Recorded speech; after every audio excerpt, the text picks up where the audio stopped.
Session 3 of the Law of One. We're picking up where we left on session 2, if you remember. What was the capstone that they used in the pyramid? But most importantly, we're going to find out the technique that they used to build the pyramid itself. We're going to get a little bit about healing and a little bit about consciousness. Let's do this.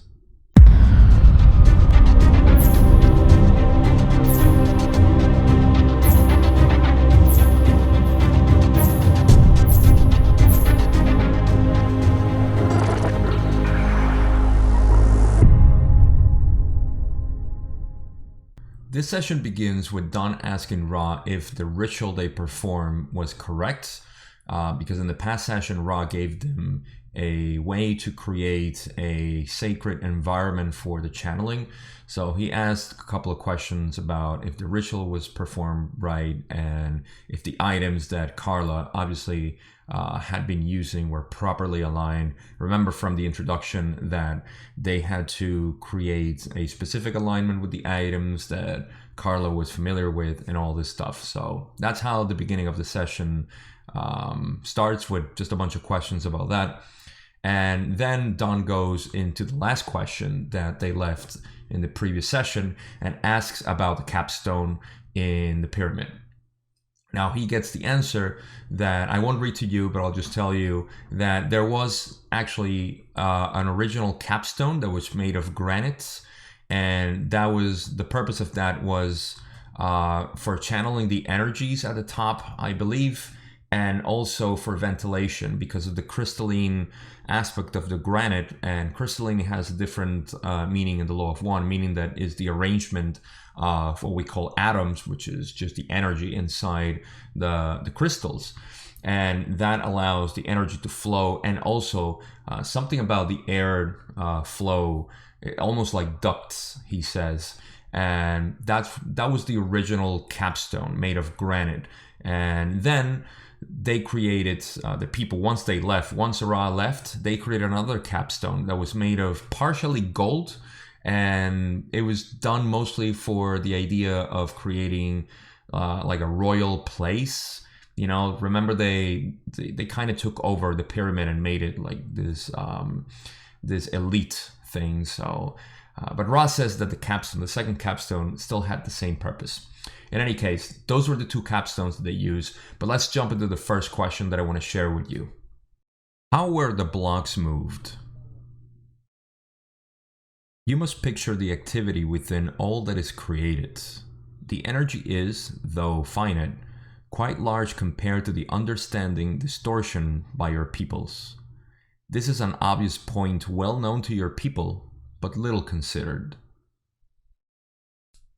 This energy is intelligent. It is hierarchical.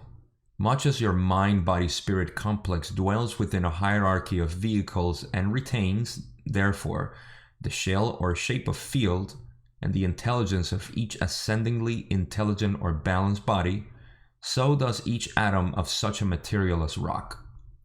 When one can speak to that intelligence, the finite energy of the physical or chemical rock body is put into contact with that infinite power which is resident in the more well-tuned bodies, be they human or rock. With this connection made, a request may be given. The intelligence of infinite rockness communicates to its physical vehicle, and that splitting and moving which is desired is then carried out through the displacement of the energy field of rockness from finity to a dimension which we may conveniently call simply infinity. In this way, that which is required is accomplished due to a cooperation of the infinite understanding of the Creator indwelling in the living rock. This is, of course, the mechanism by which many things are accomplished, which are not subject to your present means of physical analysis of action at a distance. Alright, so in simple terms here, what they're trying to say is that remember that everything in the universe is energy, and there is an intelligence within that energy. When you get to understand a little bit more of the densities of consciousness, you get to see that there is what I like to call the information field and then the energy field. Information field to me means that there's something in the metaphysical world that is telling the energy how to behave. Now, energy is everything, right? Like atoms are made of energy, and they're just arranged in different geometries and ways that they vibrate. So that intelligence that they call is what I call information. Information is telling energy how to behave. So they are able to tap, and we are also able to do it at a very low level, of course. And we'll get into this a little bit more as the video goes on. But we are able to also manipulate that information field and that energy to behave in ways that we want. Right? Clearly, Ra being from sixth dimensional, from sixth density consciousness, they have a very, very powerful way to create and manipulate this. So they're talking about how the blocks were moved in general and how they created the pyramid by thought alone. They didn't have to move anything physical. It's kind of ludicrous to imagine higher dimensional beings coming here with, tractors and big things to move around blocks. They can create things out of block because they can communicate with that intelligence that is present on everything, every single being, whether that be rock or human.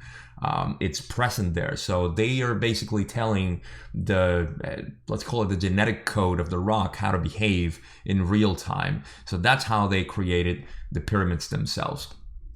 What we have next is a question from, let's see, it's a previous one from, there's something interesting here that goes on, and that I'm not going to bring that question, but Don asked if this has to do something with, that saying that we can move mountains with thoughts alone, to which Ra responds something quickly. And the other part of the question that I want to share has to do with this idea of moving mountains with our mind, because that's what he related to building the pyramids this way. Then, if an individual is totally informed with respect to the law of one and lives the law of one, then such things as the building of the pyramids by direct mental effort would be commonplace. Ra responds to this. You are incorrect in that there is a distinction between the individual power through the law of one and the combined or societal memory complex mind-body-spirit understanding of the law of one. In the first case, only the one individual, purified of all flaws, could move a mountain. In the case of mass understanding of unity, each individual may contain an acceptable amount of distortion, and yet the mass mind could move mountains. Pretty cool, huh? If you didn't get it right there, it means that for somebody to move a mountain, they need to be purified of all possible flaws. So I don't think even the Buddha could have been able to do that. But the key thing that they're saying here is that basically the collective consciousness, the mass mind that they call here, is able to do it even if they have a little bit of distortions. So it's almost like we collectively can do more than obviously alone. And what we would need to achieve to do something individually, we can do with just a group of people, which talks about unity in a beautiful way that we can interpret here, and means about just getting together and trying to achieve something. Now, the next part of this question, I really wanted to read it to you because it's going to make sense as I read it, as opposed to just the presentation. And it says, this is part of the same answer that they give in terms of just what we're seeking in moving consciousness and energy in general. So they say, the progress is normally from the understanding, which you now seek, to a dimension of understanding, which is governed by the laws of love. Now, they're talking about fourth density here, or actually our third density moving into fourth density, which is understanding, the dimension of understanding, which is governed by the laws of love. That's fourth density, where we're heading right now, and which seeks the laws of light. This means from fourth density, which is the density of love and understanding, we seek the law of light. And light is fifth density. Then they continue to say, those who are vibrating with the law of light seek the law of one. And the law of one is sixth density, which is where Ra is, and says, those who vibrate with the law of one seek the law of foreverness. And there's something cool about this because they are the ones talking about the law of one, and they also say we cannot say what is beyond this dissolution of the unified self with all that there is, for we still seek to become all there is, and still are we Ra. Thus our paths go onward. What they're saying is that they see us obviously as third density beings trying to find the love and understanding of our next dimension or density of reality. They are also from sixth density, and they don't know what goes beyond that. They know that is the law of foreverness, what they're trying to seek, but beyond that, they don't know. So it just shows also that they're not like overpowering, omnipresent, or, know everything in the universe. They are distorted beings, in their own sense from sixth density, but they're also seeking the law of foreverness, which is seventh density there. Then I want to read this to you as well, because there is there's a couple of things that are asked, and it's probably better if I read it to you and we see the answers that Ra gives, and it's all about how the pyramids were built. I just wanted to give that little reflection about how they talk about these little things that are so important to know about the dimensions of reality, and they just put it out there like it's just general chat. So the next question that goes on is, was the pyramid then built by the mutual action of many? Then Ra says, the pyramids which we thought built were constructed thought forms created by our social memory complex. This means that Don is asking if it was built by mutual action of many. But the way Ra says is like, yes and no. Like, we just built it because we are a social memory complex. So much like we humans can collectively get together and move mountains if we wanted to, and this is real, then they're explaining that they, as a collective consciousness, which is in sixth density, they just basically created it that way.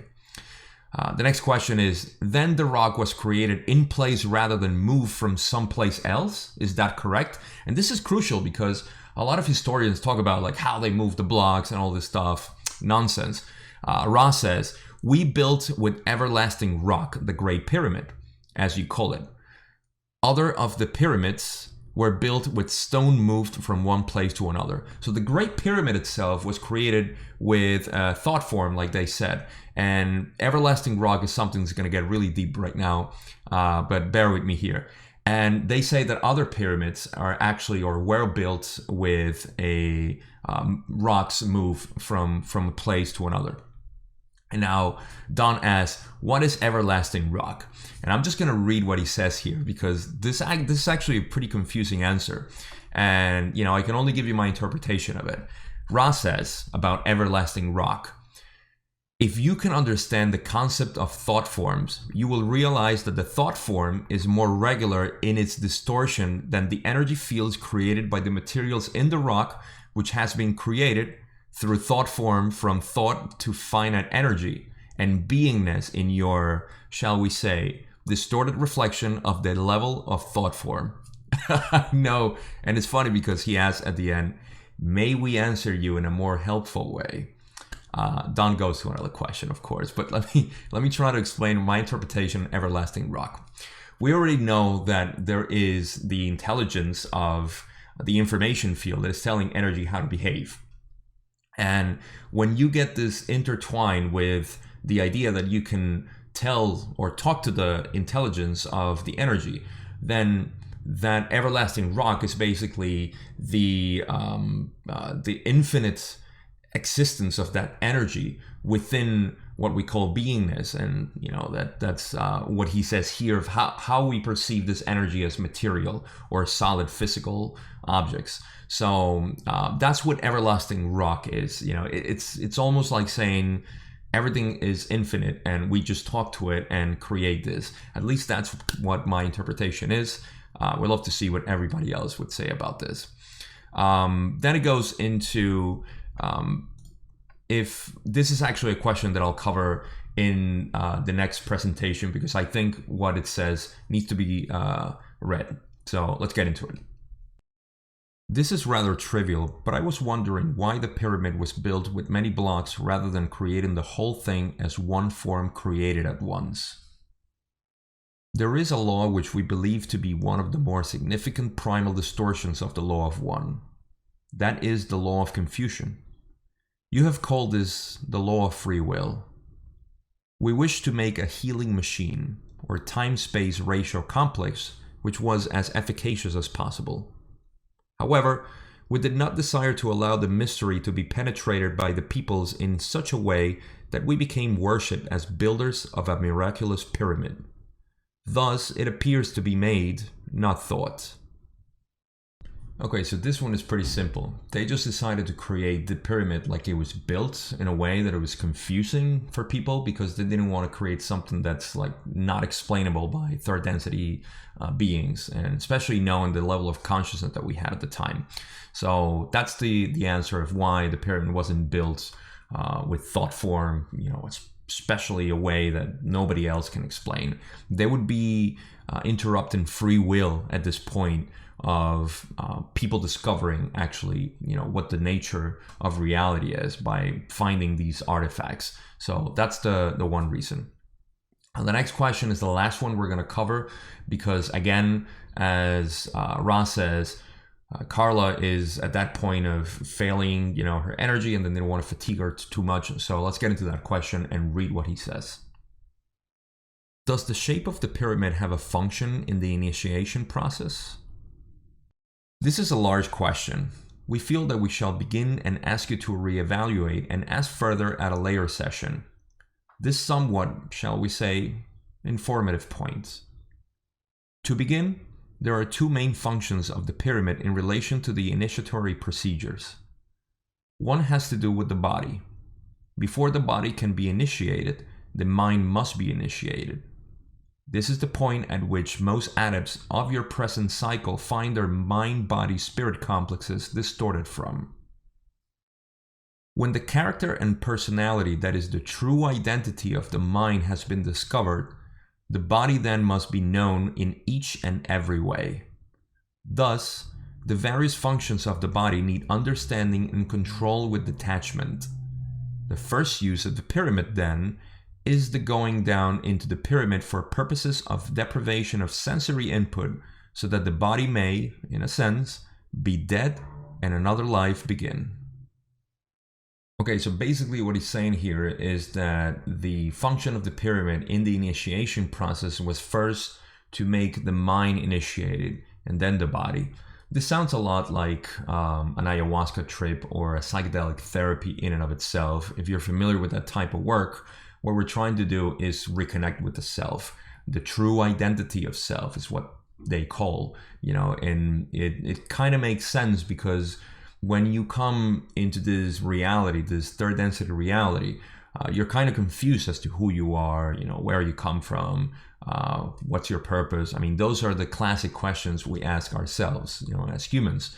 So finding that, and the only way to find it is through what we call spirituality, which in and of itself is just reconnecting with the self and who you are truly at a quantum field of energy, who you are in the oneness of the universe. So this is basically the same purpose of the pyramid, just finding who people were truly in their mind and then connecting that with the body. Now, this question goes into session 4 because, like I said at the beginning, Carla was already very fatigued, and that was the point where they cut it off and they said, let's go to the next session with this question. And the other questions that were asked in the session were just about Carla, how can they make her more comfortable and everything else. Remember, they do this on every session, so I won't be covering this too much in the future, but that's how the session ends. With that, that's all I have for you in the session 4.